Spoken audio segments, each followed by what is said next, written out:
All right, so we're doing a deep dive into the career of Zak Pishnov.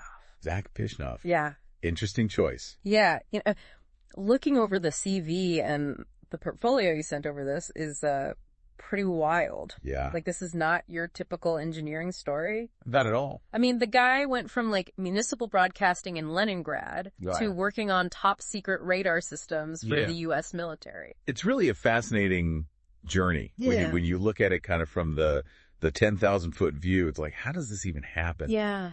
But what I think is really interesting is that his expertise seems to kind of zig and zag across all these different fields. Yeah. But when you look closer, there's a common thread. Oh, interesting. Of signal transmission and complex systems design. Okay, so that's what we're going to unpack today. Yeah, let's do it. We're going to figure out how this guy's career path, took him from basically Cold War Russia to the forefront of American defense technology. Yeah. So to understand that, we need to go back to the beginning. Yeah. Leningrad in the 1960s. The 60s. Pishnov graduates from the Bonch-Bruevich. Oh, yeah. St-Petersburg State University of Telecommunications. Now, this university... Try saying that 5 times fast. I know, right? So this university is a big deal, right? Yeah.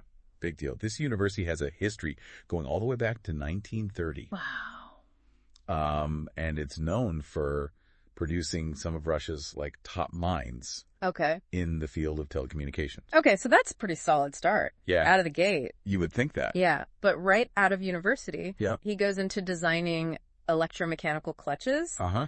And I have to admit, that sounds a little less glamorous. A little less but, than, top secret radar. Well, it might sound less glamorous, but I mean, these clutches. Yeah. Which basically use magnetism to connect and disconnect parts of a machine. Yeah. I mean, they use in tons of applications today. Oh, wow. It's one of those things where it just kind of speaks to the importance of just those fundamental engineering principles. Right. Even in this digital age that we live in.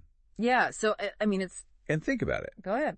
Understanding how to control and manipulate physical forces with electromagnetism. Right. I mean, that's a skill that could come in handy later on. Right. You're totally right. I had not thought of it like that. Yeah. Okay, so then he serves in the Russian military, working on something called the tropospheric scatter radio relay system. Try saying that 5 times fast. No, I have no idea what that is. So this is actually pretty ingenious. Okay. So imagine you need to transmit radio signals across hundreds of miles. Okay. Right? You've got no direct line of sight because of the terrain or whatever. Right. This system uses the troposphere, okay, the lowest part of the Earth's atmosphere, to bounce radio signals over the horizon. Whoa. That's using the atmosphere itself. It is. It's part of the communications system. Exactly. But wouldn't weather affect that? Oh, absolutely. That seems like a challenge. It was a huge challenge to ensure reliable transmission. Right. I mean, think about it. You've got these vast distances. Yeah. You've got unpredictable weather. Yeah. And you need crystal clear communication. Right. For strategic purposes. Of course. So Pishnov had to become an expert. Yeah. In signal processing, antenna design. And understanding how the atmosphere itself could impact signal quality. Wow. Okay. Yeah. So I'm starting to see how this seemingly unrelated experience might have laid the groundwork for his later work with radar. For sure. He's dealing with signal transmission in really demanding circumstances. Absolutely. Some of the most demanding circumstances you can imagine. Yeah. Okay. So after the military, Pishnov lands a job. Yep. At the Leningrad Municipal Broadcasting Company. This is where his understanding of resilient network design comes into play. Okay. They were using a hub and spoke model. Can you explain what that means? Sure. So imagine a traditional network where everything's connected in a line. Okay. If one point fails, the whole thing goes down. Right. But in a hub and spoke model, each spoke or sub-network connects to a central hub. Okay. So if one spoke fails, the rest can keep working. That makes a lot of sense. Yeah. It's like having multiple backup roads. Exactly. And this type of network design is especially important for things like civil defense. Okay. Where communication is critical. Right. Even during emergencies. Of course. Yeah. So we've got this early foundation in signal transmission, network design, working in high pressure environments. Right. And then things take a dramatic turn. They do. Pishnov moves to the U.S. What prompted that move? Well, we can only speculate, But it must have been a huge decision. Yeah. For him. Absolutely. To leave behind his entire life. Right. Start fresh in a new country. I mean, yeah, that's a big... It really speaks to his ambition. Yeah. And his willingness to embrace new challenges. Totally. So he arrives in the U.S. Yep. Starts working as a mechanical designer.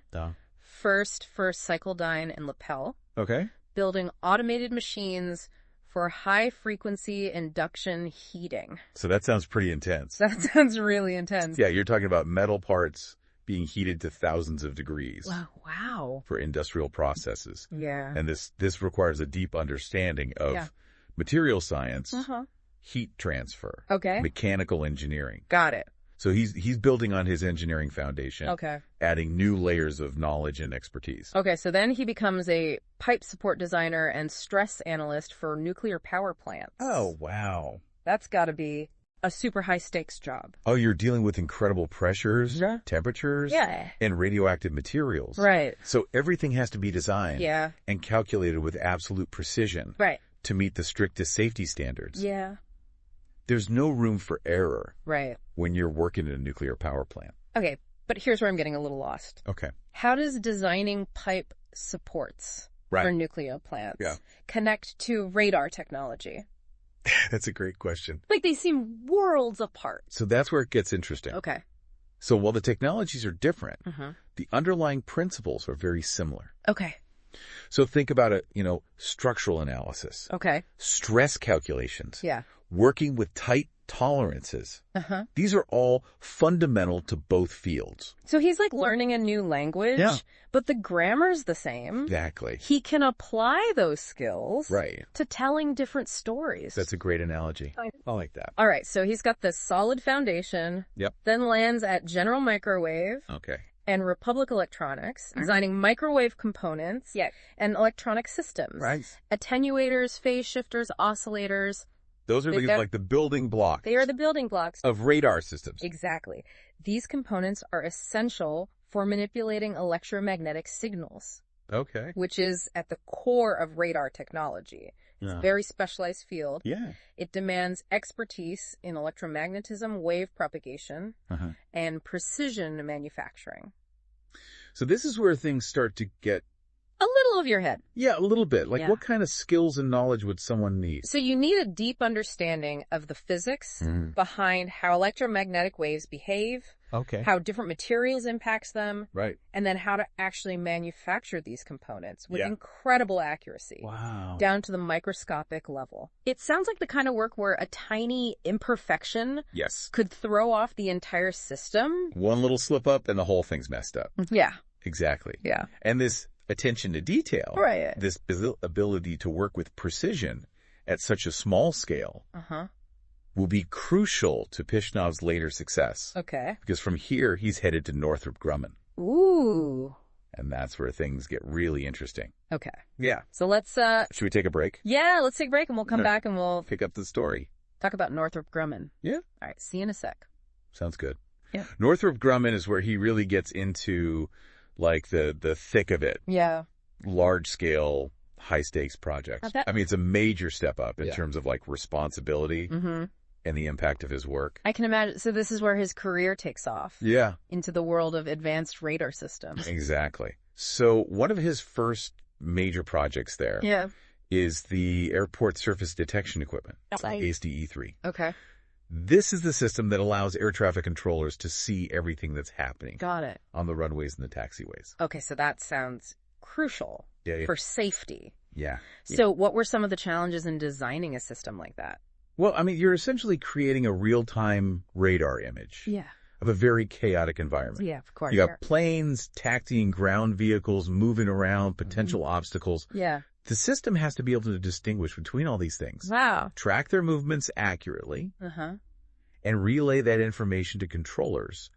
In a clear and reliable way. So no room for error. No room for error. It's kind of amazing how much we rely on these systems without even realizing it. We do. So Pishnov helps to ensure that this system is working flawlessly. And then he moves on to the global Hawk radar development. Right.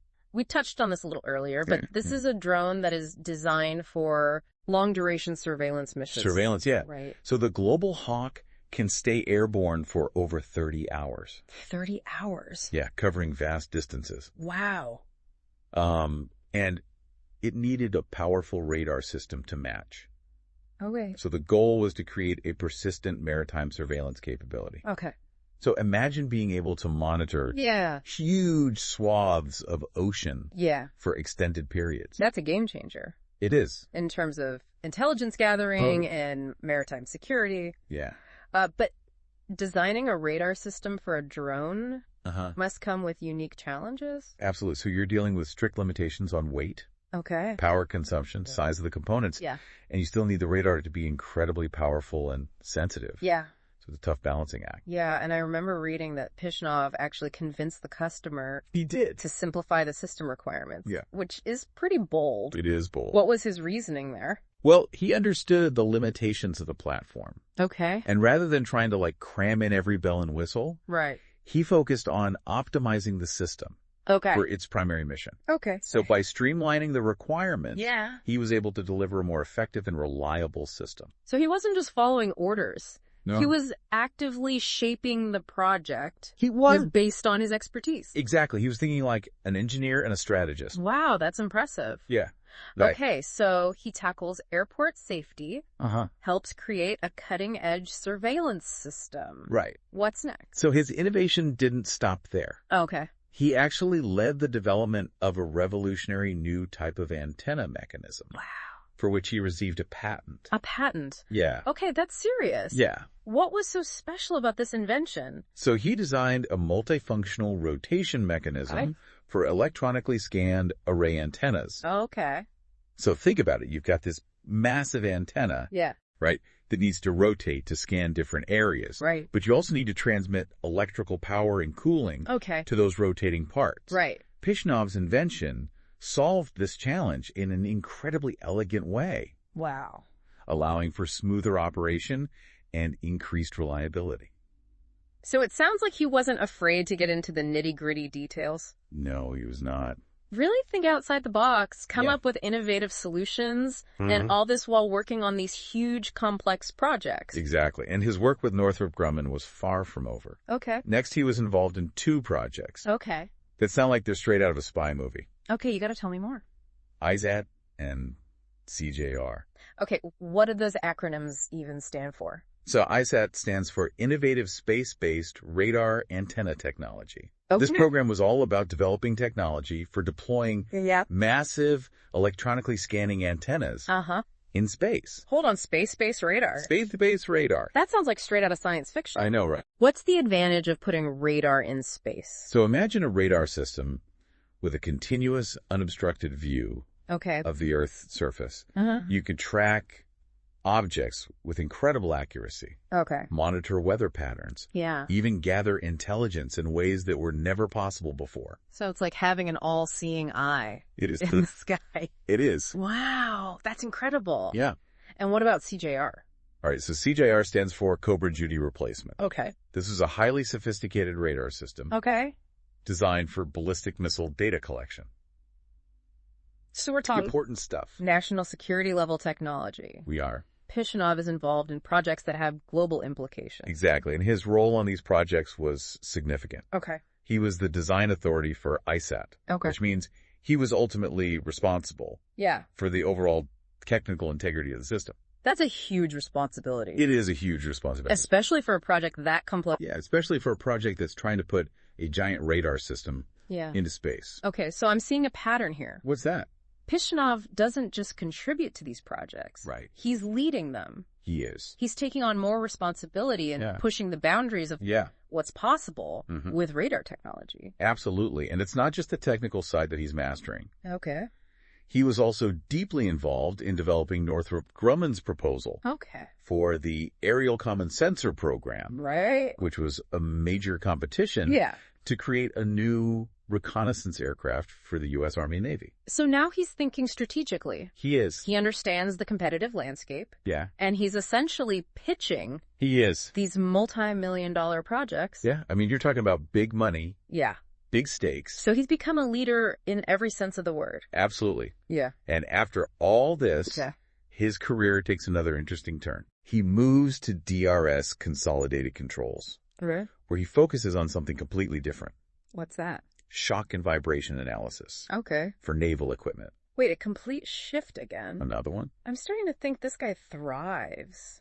He does? On new challenges? Yeah. But how does this connect to everything else he's done? So this might seem like a departure. Yeah. But remember his early work designing those electromechanical clutches? Oh, yeah. Way back in the beginning. Way back in the beginning? Yeah. So his understanding of mechanical forces. Okay. And how they interact with complex systems comes full circle here. Okay. He's applying those fundamental principles. Yeah.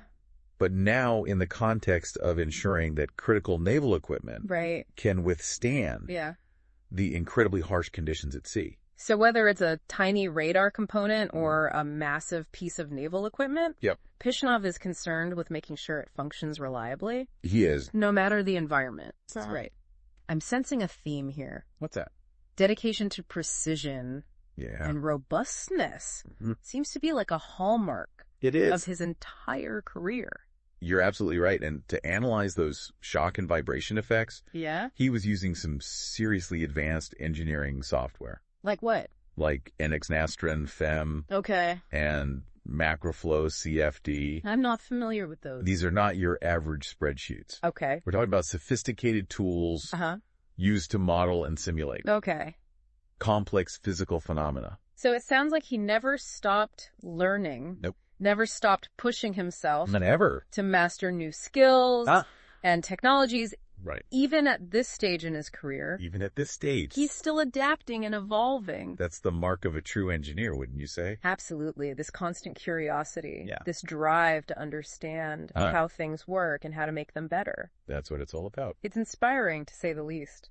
It really is. And as we delve deeper into the later stages of Pishnov's career, we're going to uncover even more examples of this innovative spirit. Right. This dedication to pushing the boundaries of what's possible. Let's do it. So we're back, and man, I'm still thinking about all these amazing projects. I know it's a lot to take in. Zak Pishnov was involved in space-based radar ballistic missile defense systems. Like, it's crazy. It really is. And we haven't even touched on everything yet.